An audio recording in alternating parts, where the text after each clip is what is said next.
Hi friends, welcome to this video tutorial. Today's topic for discussion is antitransparents. As you know, the antitransparents are those chemicals which are used to reduce the transpiration. They are separate on the plants so that it minimizes the transpiration. So we'll see what are the nature of these antitransparents, what are their types, and what is the significance of these antitransparents. Since we have finished the transpiration and we know during transpiration 99% of the water absorbed is lost by means of transpiration. So antitransparents are the chemical compounds applied to leaves of plants or aerial foliage to reduce transpiration. So ATS are chemical substances which are applied to transpiring plant surfaces. That can be the foliage, canopy, to check or reduce rates of transpiration without obstructing free gases exchange. Because you know through stomata there is a exchange, there is a transpiration, at the same time there is also the exchange, gaseous exchange. This carbon dioxide enters and the oxygen leaves. So the ATS or antitransparents should not obstruct the free gases exchange because it will affect the photosynthesis then. So they are mostly non-toxic also. They cause a temporary effect on cytometal mechanism persisting for few weeks, for a week or few weeks. And they usually target guard cells. They are specifically designed to target the guard cells so that cytometa gets closed. So we have seen the antitransparents are the chemicals which are applied to foliage to reduce transpiration. What are the types of the antitransparents? They are of following types on the basis of their mechanism: stomatal closing type, film forming type, reflectant type, growth retardant type. So first of all, stomatal closing type. These antitransparents cause a partial closure of stomata. They reduce the rate of transpiration due to partial closure of stomata.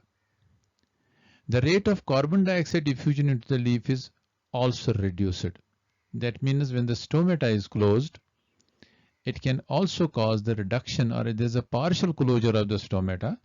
So carbon dioxide diffusion will be also affected.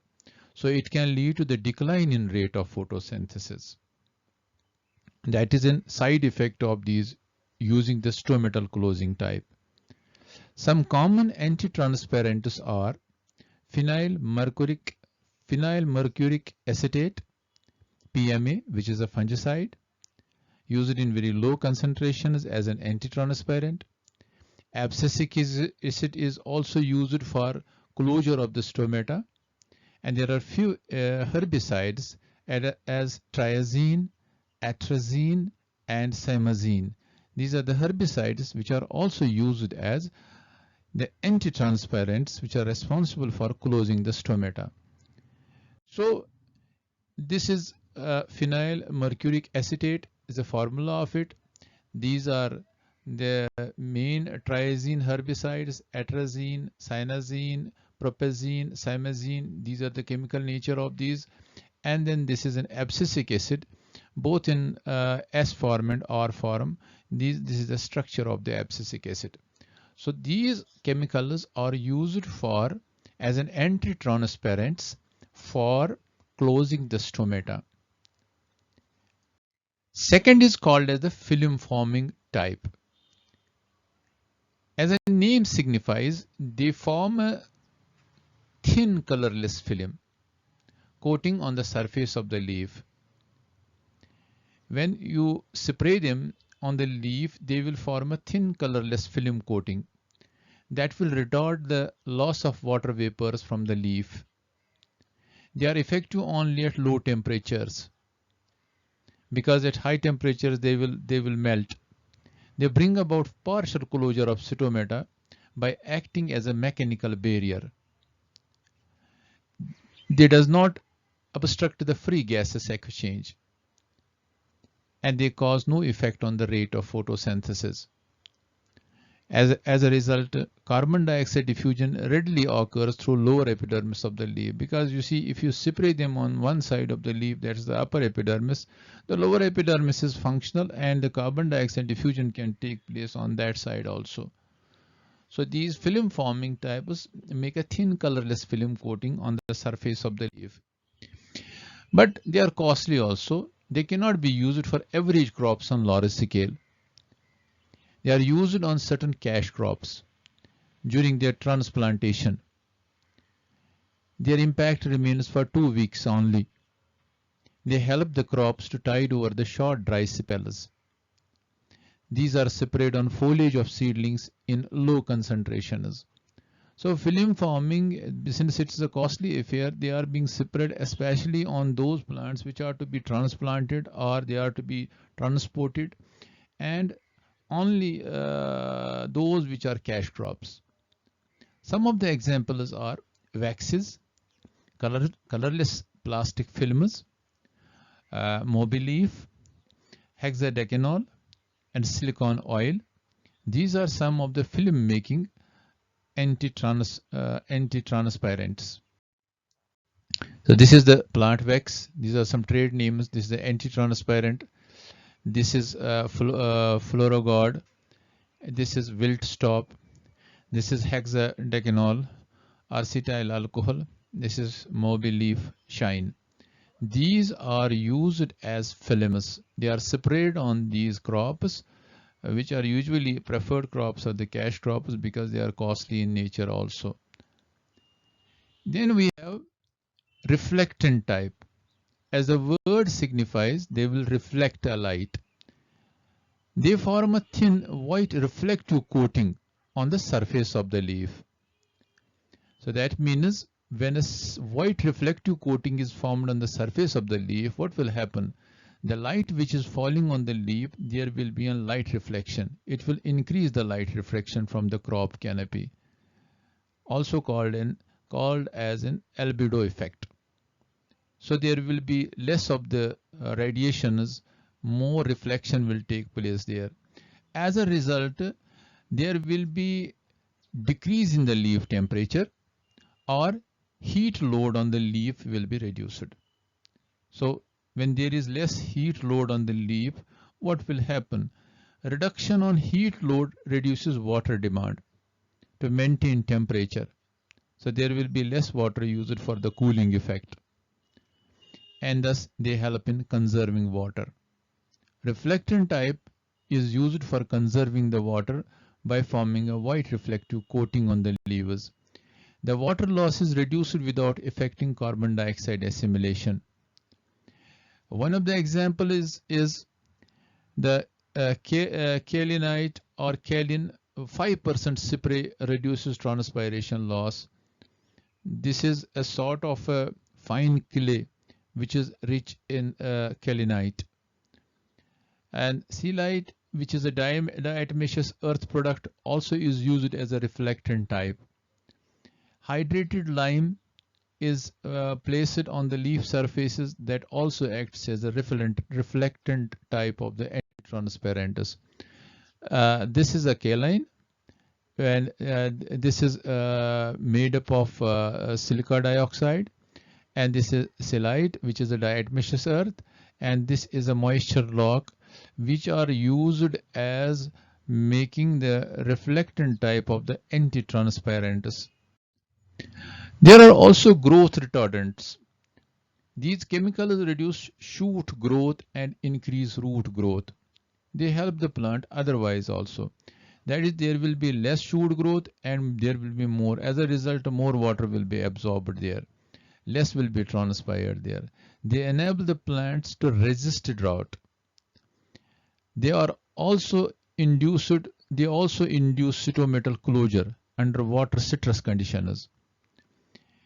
These two are the examples of the growth retardants. We have seen the role of the abscisic acid. as a growth retardant because abscisic acid is also called the citrus hormone. It helps in the closure of the stomata when there is a water scarcity in the soil or in the roots or in the leaf. As a result, stomata undergoes the closure.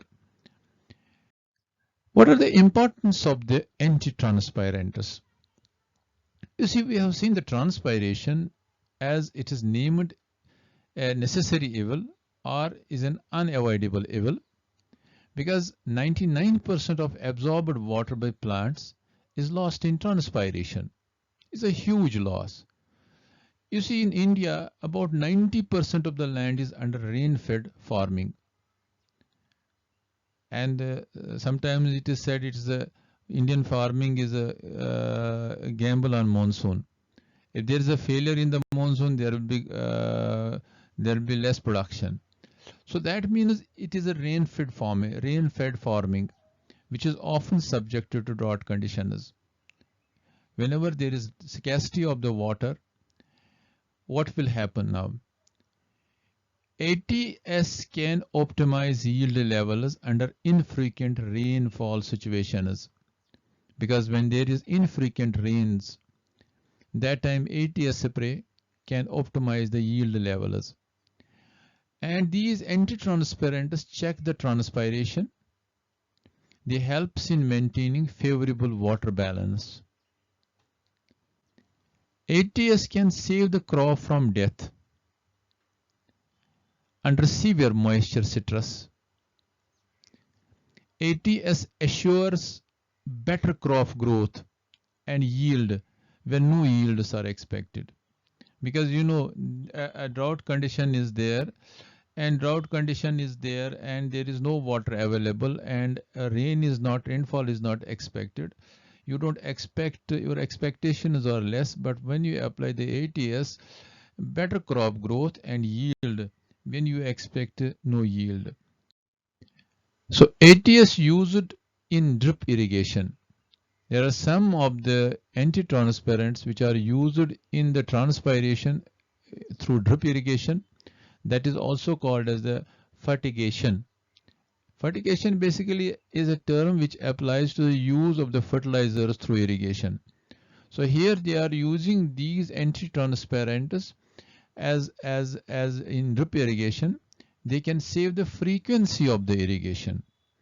It has been seen because when you are going for an irrigation policy, if frequency level is more, if there are 10 irrigations to be done, by using these, the frequency will be less.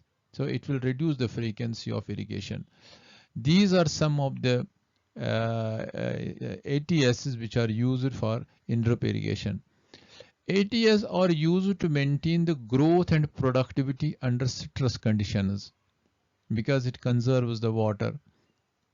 But they are never recommended for high productivity per unit area because they are always used under certain conditions. So ATS are useful for reducing the transplantation shock of nursery plants. Whenever you have to take a nursery plant, you spray it with an ATS, antitransparents, on its foliage, so there will be less water loss. As a result, it will pass on the transplantation shock. So that's why they are helpful for reducing the transplantation shock of nursery plants. They have some practical uses in nurseries and horticultural crops. ATS applications save large nurseries in summer months during scarcity of water. Overall, we have seen the significance of the ATS is to minimize the transpiration loss, and they are useful in nurseries and they have a very useful role in cash crops, and they have a useful role in handling the plant material. These were some of the significance and the importance of the ATS. I hope you have understood the antitransparents and their types and their significance. With this, we have concluded the transpiration, and the next video will be on the effects, external factors and the internal factors affecting the transpiration. Till the next video, be safe, be happy, goodbye. Thank you for the patient listening.